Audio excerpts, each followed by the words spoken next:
존경하는 압둘라 샤히드 제76차 유엔 총회의장님, 안토니오 구테레시 유엔 사무총장님, 문재인 대통령님, 그리고 각국 정상 여러분, 이 자리에 서게 되어 진심으로 영광입니다. 대한민국 대통령 특사 방탄소년단입니다. 저희는 오늘 미래 세대의 이야기를 전하기 위해 이 자리에 왔습니다. 오기 전에 전 세계 10대, 20대 분들께 지난 2년은 어땠고 또 지금은 어떤 세상을 살아가고 있는지 물어보았는데요. 어떤 대답들이 있었는지 진 씨가 소개해 주시겠습니다. 네, 같이 한번 보실까요? 보는 것만으로도 기분 좋은 에너지가 느껴지지 않나요? 지난 2년은 사실 저도 당혹스럽고 막막한 기분이 들 때가 있었는데 그렇더라도 Let's live on, 지금을 잘 살아가자 라고 외치는 분들이 있었습니다. 네, 가장 다양한 것을 도전할 수 있는 시기에 멈춰만 있을 수는 없으니까요. 솔직히 처음에는 누구를 탓할 수도 없고 억울하셨을 겁니다. 나는 어제와 똑같은데 한순간에 평행세계에 온 것처럼 세상이 변해버렸으니까요. 입학식, 졸업식이 취소가 됐다는 소식도 들었습니다. 인생에서 꼭 기념해야 하고 기념하고픈 순간이셨을 텐데 많이 안타깝고 아쉬우셨을 것 같습니다. 저희들 같은 경우에도 오랫동안 열심히 준비한 콘서트 투어가 취소가 되면서 정말 많이 속상도 하고 저희가 완성하고 싶었던 순간을 한동안 계속 그리워했던 것 같습니다. 네, 맞습니다. 코로나로 잃어버린 것들에 대한 일종의 애도가 필요한 시간이었습니다.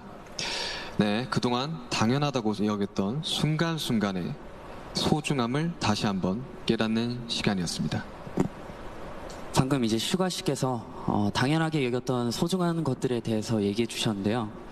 저희의 질문에도 소중했던 순간이 담긴 사진들로 답변해 주신 분들이 많았습니다. 특히 이 자연과 함께한 사진들을 많이 보내주셨는데 2년 동안 자연을 느끼고 가꾸면서 시간을 더 특별하게 느끼시지 않았나 생각이 듭니다. 그렇네요. 근데 지구에서 우리에게 남은 시간이 얼마 안 남은 것 같은 불안감이 들어서인 걸까요? 방금 우리가 애도해야 했던 것들에 대해 이야기해봤는데 지구에 대한 애도는 정말 생각하고 싶지도 않네요. 기후변화가 중요한 문제라는 건 다들 공감하시지만 어떤 게 최선의 해결 방법이라고 이야기하는 건 정말 쉽지 않더라고요. 단정지어 말하기엔 어려운 주제인 것 같아요. 맞습니다. 사실 어려운 이야기입니다. 하지만 이 자리에 오기 위해 준비하는 동안 저희가 알게 됐던 것은 환경 문제에 진심으로 관심을 가지고 또 전공으로 택해서 공부하는 학생분들이 굉장히 많다는 사실이었습니다. 아무도 겪어보지 않은 미래이고 거기서는 우리들이 채워갈 시간이 더 많기 때문에 어떤 방식으로 살아가는 게 맞을지 스스로 답을 찾아보고 계신 거였습니다. 그러니까 우리의 미래에 대해 너무 어둡게만 생각하진 않으셨으면 좋겠습니다. 앞으로의 세상을 위해 직접 고민하고 노력하고 길을 찾고 있는 분들도 계실 테니까요. 우리가 주인공인 이야기의 페이지가 한참 남았는데 벌써부터 엔딩이 정해진 것처럼 말하진 않으셨으면 좋겠습니다. 물론 나는 준비가 됐더라도 세상이 멈춰있는 기분이 들 때도 있고 길을 완전히 잃어버린 것 같은 느낌이 들 때도 있습니다. 저희도 그랬던 때가 있었고요. 그래서 지금의 10대, 20대들을 코로나 로스트 제너레이션으로 부르기도 한다고 들었습니다.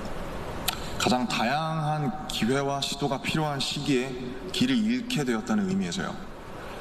그런데 어른들 눈에 보이지 않는다고 해서 길을 잃었다고 말할 수 있을까요? 네, 사진을 함께 보시겠습니다. 온라인 공간에서 새로운 방식으로 친구들과 만남을 이어가고 새롭게 공부를 시작하고 또 앞으로의 감사합니다. 네, 새롭게 공부를 시작하고 더 건강하게 살아가기 위해 노력하시는 분들이 많습니다. 이것은 길을 잃었다기보다 새롭게 용기 내고 도전 중인 모습으로 보여집니다. 네, 그런 의미에서 로스트 제너레이션이 아니라 웰컴 제너레이션이라는 이름이 더 잘 어울린 것 같습니다. 변화에 겁먹기보단 웰컴, 이라고 말하면서 앞으로 걸어나가는 세대라는 의미에서요. 맞습니다. 가능성과 희망을 믿고 있으면 예상 밖의 상황에서도 길을 잃는 것이 아니라 더 새로운 길을 발견하게 될 것이라고 믿어 의심치 않습니다. 네, 우리가 택하는 방법들 중에 완벽하지 않은 것들도 분명하게 있겠지만 그렇다고 해서 할 수 있는 게 아무것도 없을 거라고 생각하진 않습니다. 중요한 건 변화 앞에서 어떤 선택을 하느냐 아닐까요? 저희가 유엔에 온다는 소식을 듣고 정말 많은 분들이 백신 접종을 했는지 궁금해 하시더라고요. 이 자리를 빌려 말씀드리면 저희 7명 모두 백신을 맞았습니다. 백신 접종은 저희를 기다리는 팬들을 만나기 위해서 그리고 이 자리에 오기 위해 끊어야 하는 일종의 티켓 같은 거였다고 생각하고 있습니다. 오늘 전해드린 메시지처럼 우리는 우리가 지금 할 수 있는 것들을 하고 있는 중이니까요. 백신 접종도 그렇고 새로운 일상을 이어나가기 위한 노력들이 계속되고 있으니까 우리 곧 얼굴을 마주하고 만날 날이 멀지 않은 것 같습니다. 그때까지 모두 긍정적인 에너지로 다시 반겼으면 좋겠습니다. 세상이 멈춘 줄 알았는데 분명히 조금씩 앞으로 나아가고 있습니다. 모든 선택은 그 선택이 곧 변화의 시작이라고 믿고 있습니다. 엔딩이 아니라요. 새롭게 시작되는 세상에서 모두에게 서로에게 웰컴이라고 말해줄 수 있었으면 좋겠습니다. 이제 저희가 들려드릴 Permission to Dance는 모두에게 미리 전하고 싶은 저희의 웰컴 인사입니다.